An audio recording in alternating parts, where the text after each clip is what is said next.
নাম তারা। আমরা আর কারোর নাম নেব না, শুধু তোমরা সবাই মিলে আমার নামটা নিও। তোমার নাম নিতে হবে না। আরে মহাশয়, তোমার গুণগান তুমি করবে, আর তুমি মাগো দশা পূজা, তুমি মাতা অসুর, এই ধরা ধামে যত অসুর হয়েছে তুমি তোমার দুর্গা গেল মাগো প্রহ্লাদ সাথে বসে মা শিবের উপাসনে, কি মাগো তুমি মাতা শিবের ঘরে, আরে গন্ধ ধরে মাগে পূজা খাবো, আর মারিয়া ধারিয়া যাবো, কি মাগো তুমি মাতা জগতের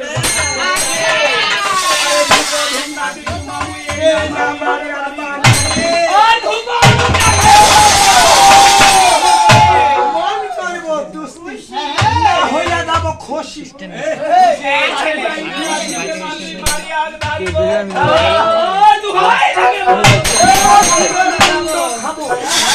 এই শিবের মুন্ড এভাবে আমরা মামুর সারি তারপরে এখন আমরা আমাকে সরস্বতীকে বন্দনা করতে হবে। ঠিক বলেছি, সরস্বতীকে বন্দনা করতে হবে, ভাগবত করে ওনাকে ধারণ করতে হবে, কথাবার্তা আমাদেরকে সমাজে বলতে হবে। বলো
এখন আমাদেরকে গুরু বন্ধ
হয়তো আমরা এই পৃথিবীর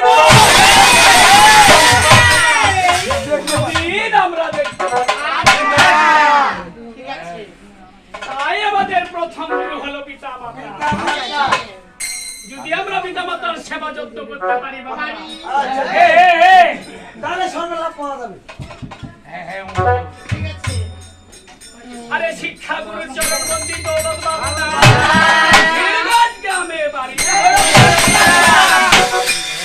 আর কৃপাতে আমরা আসরে দাঁড়ানো। আসলে দাঁড়াই এই না। আসরে আরে শিক্ষা গুরুর চরণ বন্দি দীক্ষা আমাদের চরণে। আমরা সকল গুরুর চরণে এভাবে আমরা তারপরে